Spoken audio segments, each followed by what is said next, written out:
नमस्कार, जय हिंद, वंदे मातरम। मैं यहाँ पर विज्ञान के 17 महत्वपूर्ण क्वेश्चंस लेके आया हूँ और इससे जो भी रिलेटेड फैक्ट हैं बताने की पूरी कोशिश करूँगा। तो आपको कैसा लगता है हमारे वीडियो वॉच करते हैं तो कमेंट करके ज़रूर बताइएगा, और यदि पहली बार वॉच करें तो प्लीज़ सब्सक्राइब ज़रूर करिएगा।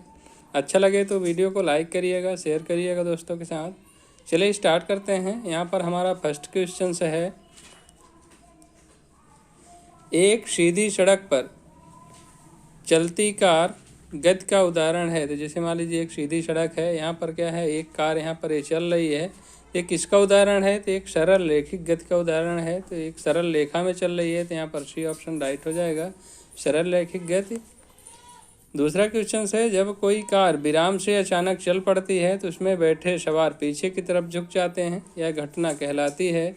यह घटना किसका उदाहरण है? न्यूटन के गति का प्रथम नियम, न्यूटन के गति का द्वितीय नियम, न्यूटन के गति का तृतीय नियम, उपरोक्त में से कोई नहीं। तो देखिए, जब भी क्या है, कोई कार सवार विराम से अचानक चल पड़ता है तो पीछे की ओर झुकता है अथवा आगे की ओर झुकता है। जैसे मान लीजिए गाड़ी चल रही है और ब्रेक मारता है तो जो सवारी होते हैं तो आगे की ओर झुक जाते हैं, ऐसा भी क्वेश्चन देता है। और जब चल पड़ती है अचानक तो पीछे की ओर झुकते हैं। ये जो है जड़त्व का नियम है, जड़त्व के कारण झुकते हैं। तो न्यूटन को जो प्रथम नियम है इसको जड़त्व का नियम भी कहते हैं। तो जड़त्व के कारण है जो व्यक्ति तो पीछे की ओर जो है झुक जाता है। तो यहाँ पर फर्स्ट ऑप्शन राइट हो जाएगा। और जड़त्व का नियम जो है गैलीलियो जी ने दिया है, जड़त्व का नियम। न्यूटन का फर्स्ट नियम है कि यदि कोई वस्तु विराम अवस्था में है तो विराम अवस्था में ही रहेगी, और यदि गति अवस्था में है तो गति अवस्था में ही रहेगी, जब तक उस पर क्या है, कोई बाह्य बल आरोपित न किया जाए। तो हमेशा क्या है, यदि स्थिर अवस्था में है, विराम में है तो विराम में ही रहेगी, गति में है तो गति में ही रहेगी। इसको जड़त्व का नियम कहते हैं। जैसे आप देखे होंगे कि पौधे, जैसे मान लीजिए पौधा है, यहाँ पर कोई फल लगे हैं और जोर से आप इसको हिलाएंगे तो जो फल है नीचे आएगा। तो किसके कारण नीचे आ रहा है ज़मीन पर? तो जड़त्व के कारण ही आ रहा है। जड़त्व के कारण जो है फल नीचे गिर जा रहा है। तो यही है जड़त्व का नियम। ब्रेक अचानक मारने पर गाड़ी में सवार व्यक्ति पीछे की ओर झुक जाता है, चल पड़ती है तो पीछे की ओर झुकता है, और जब खड़ी होती है ब्रेक लगाते हैं तो आगे की ओर झुक जाते हैं। इसको जड़त्व का नियम कहते हैं। न्यूटन का सेकंड नियम जो है तो इससे संवेग प्राप्त होता है, बल का व्यंजक प्राप्त होता है। और जो फर्स्ट नियम है तो इससे बल की परिभाषा प्राप्त होती है। सेकंड से F बराबर ma बल का व्यंजक प्राप्त होता है। तो ध्यान रखिएगा। न्यूटन का गति का तृतीय नियम जो है, प्रत्येक क्रिया के बराबर जो है विपरीत प्रतिक्रिया होती है। इसको क्रिया प्रतिक्रिया का नियम भी कहते हैं, न्यूटन के थर्ड नियम को। तो यहाँ पर राइट आंसर फर्स्ट हो जाएगा। तीसरा क्वेश्चन है, चमगादड़ शिकार को खोजते हैं और अंधेरी रात में उड़ते हैं और किस प्रकार की ध्वनि तरंगों का प्रतिबिंब का पता लगाते हैं?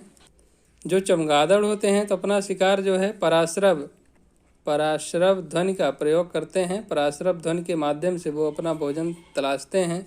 यहाँ पर डी ऑप्शन जो है राइट हो जाएगा। जब भी पराश्रव ध्वनि का प्रयोग इसलिए करते हैं कि जो भी कीट पतंग होते हैं वहाँ से ध्वनि टकरा कर वापस आती है और वो सुनते हैं और उठते हैं।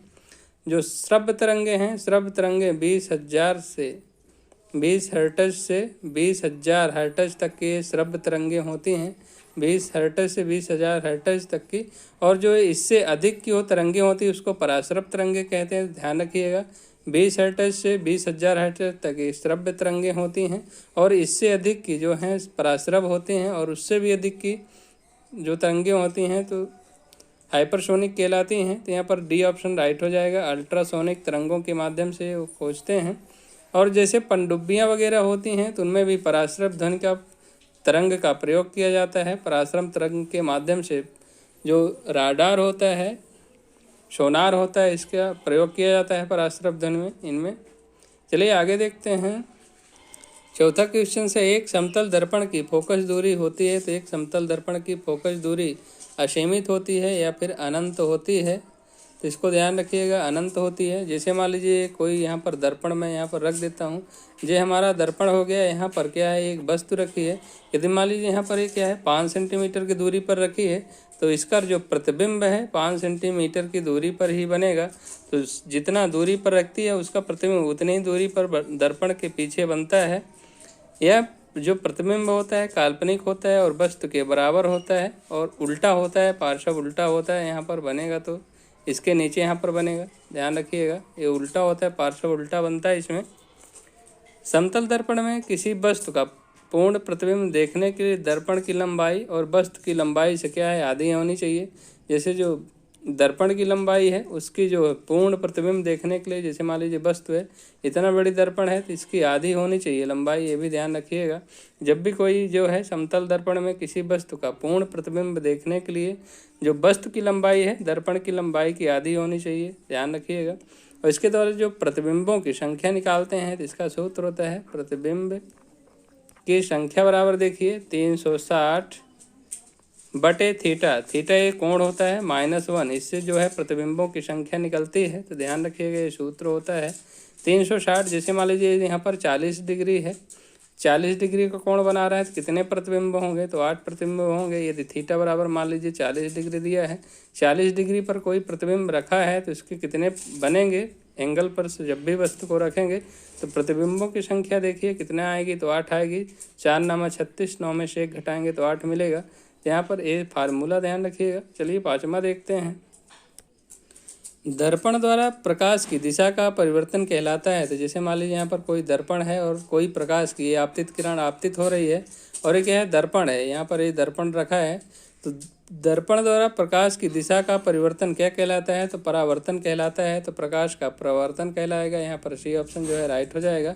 ये आपतित किरण है और ये क्या हो जाएगी, परावर्तित किरण हो जाएगी, परावर्तित किरण। और ये क्या है, आपतित किरण है आपकी, आपतित किरण।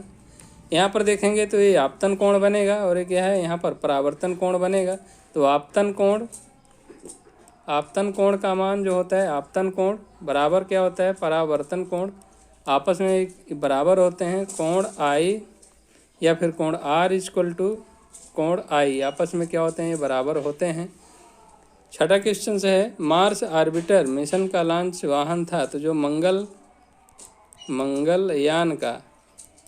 मंगलयान का वाहन क्या था, तो PSLV-C-25 जो था मंगल का वाहन था। तो यहाँ पर फर्स्ट ऑप्शन राइट हो जाएगा। सातवां क्वेश्चन है, परमाणु की एक मौलिक कण प्रोटॉन की खोज किसने की थी। तो मौलिक कण यहाँ पर कण होगा, कण, प्रोटॉन की खोज किसने की थी। तो प्रोटॉन की जो खोज है यहाँ पर 1911 में रदरफोर्ड और गोल्डस्टीन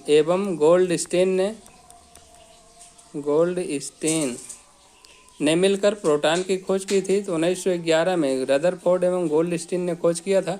यहाँ पर जब गोल्डस्टीन ने दिया है तो सी ऑप्शन राइट हो जाएगा। रदरफोर्ड ने प्रोटॉन की खोज की थी, प्रोटॉन की खोज किया, जबकि चैडविक जो है न्यूट्रॉन की खोज जो है चैडविक ने किया। और थॉमसन जी ने इलेक्ट्रॉन की खोज किया है, इलेक्ट्रॉन की खोज जे थॉमसन।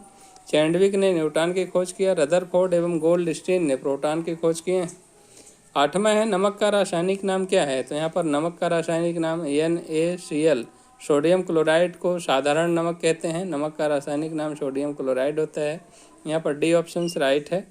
नवा है, निम्नलिखित में से कौन सी नोबेल गैस अचेतन शून्य करने के लिए उपयोग की जाती है। तो यहाँ पर उत्कृष्ट गैस है, उत्कृष्ट गैस को नोबेल गैस भी कहते हैं।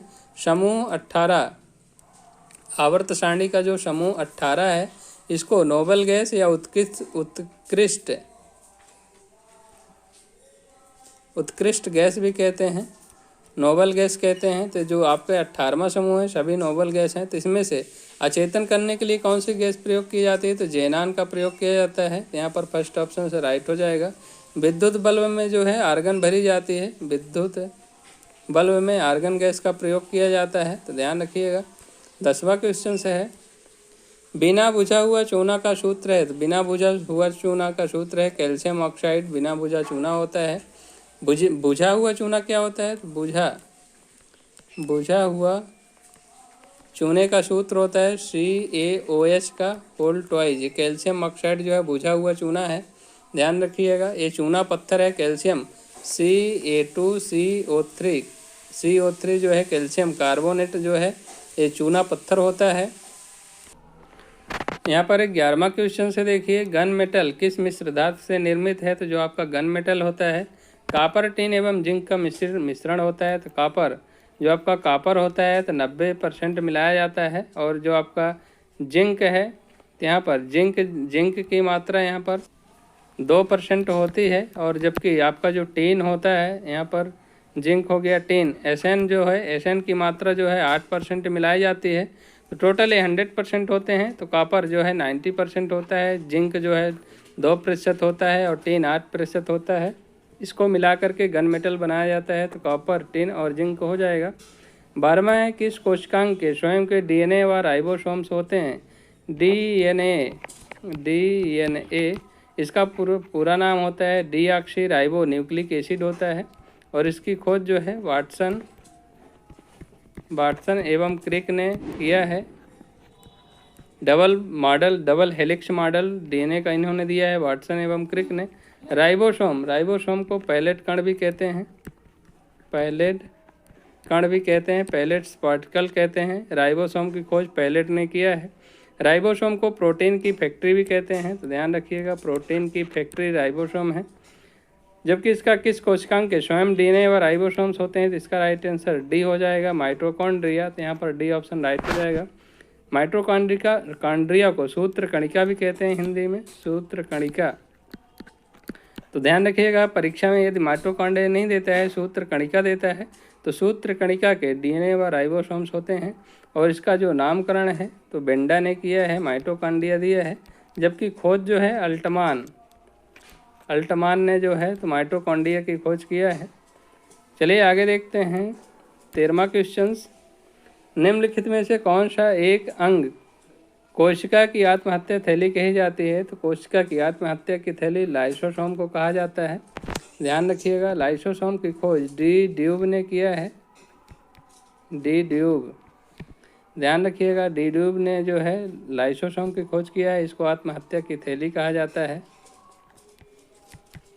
माइटोकॉन्ड्रिया की खोज मैंने आपको बता दिया कि अल्टमान ने किया है। क्रोमोसोम जो होता है गुणसूत्र होता है, और इसका जो नामकरण है वाल्डेयर ने किया है, वाल्डेयर ने क्रोमोसोम्स की खोज किया है।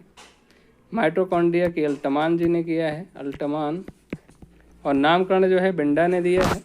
14वां है, जिन पौधों के पृथक बनावट रूप नहीं होते उन्हें कहा जाता है। जैसे मान लीजिए कोई ये हो गया थैलस, इसमें थैलस टाइप का है, इसका अलग ना तो पत्ती होती है ना ही तना होता है, तो इसको क्या कहते हैं? थैलस हो गया जैसे, तो इसको थैलोफाइटा कहते हैं। तो यहाँ पर सी ऑप्शन से राइट हो जाएगा। 15वां है, किस सरीसृप, यहाँ पर होगा सरीसृप के 4 हृदय कक्ष होते हैं। तो कौन सा सरीसृप है जिसके 4 हृदय होते हैं? तो यहाँ पर जो मगरमच्छ है इसके 4 हृदय होते हैं। यहाँ पर डी ऑप्शन से राइट हो जाएगा। 16वां क्वेश्चन है, मानव WBC की सामान्य जीवन अवधि है। तो जो आपका मानव का WBCS इसका जीवन काल होता है 2 से 5 दिन होता है, पर यहाँ पर दिया नहीं है तो 5 से 21 दिन दिया है, तो फर्स्ट ऑप्शन से राइट हो जाएगा। जबकि RBC का जो जीवन काल होता है तो RBC का जीवन काल 120 दिन होता है। ध्यान रखिएगा। 17वां है और अंतिम क्वेश्चन है, प्रोटीन के पाचन के लिए जिम्मेदार अग्नाशय रस में कौन सा एंजाइम मौजूद होता है? तो प्रोटीन पाचन के लिए जो अग्नाशय पैंक्रियाटिक जूस में जो है ट्रिप्सिन एंजाइम पाया जाता है। तो यहाँ पर फर्स्ट ऑप्शन से राइट हो जाएगा। और अग्नाशय ग्रंथि जो होती है, अग्नाशय ग्रंथि, इसको मिश्रित ग्रंथि भी कहते हैं। अग्नाशय ग्रंथि एक ऐसी ग्रंथि है जिसको मिश्रित ग्रंथि भी कहते हैं। इसमें से एंजाइम्स और हार्मोन्स निकलते हैं, इसलिए इसको मिश्रित ग्रंथि भी कहते हैं। और अग्नाशय से जो यहाँ पर 3 अल्फ़ा, बीटा और गामा कोशिकाएँ होती हैं, तो जो अल्फ़ा सेल होती हैं, अल्फ़ा कोशिका होती है, इससे जो है ग्लूकागोन हार्मोन निकलता है। जबकि जो बीटा कोशिकाएँ होती है इससे इंसुलिन हार्मोन निकलता है, इंसुलिन हार्मोन निकलता है। जबकि जो यहाँ पर गामा कोशिकाएँ होती है इससे सोमैटोट्रोपिक हार्मोन निकलता है। तो सोमैटोट्रोपिक हार्मोन डेल्टा कोशिका से, जबकि अल्फा कोशिका से ग्लूकागोन हार्मोन, बीटा कोशिका से इंसुलिन हार्मोन्स, और अग्नाशय ग्रंथि में ही आपके लैंगर्स हैंस के द्वीप समूह पाए जाते हैं। इंसुलिन हार्मोन की कमी के कारण ही डायबिटीज़ रोग होता है, तो ध्यान रखिएगा। आपको कैसे लगे हमारे 17 क्वेश्चंस कमेंट करके ज़रूर बताइए। यदि पहली बार वॉच कर रहे हैं तो प्लीज़ सब्सक्राइब जरूर करिएगा चैनल को। मिलते हैं नेक्स्ट MCQ में, तब तक के लिए बाय। जय हिंद, वंदे मातरम।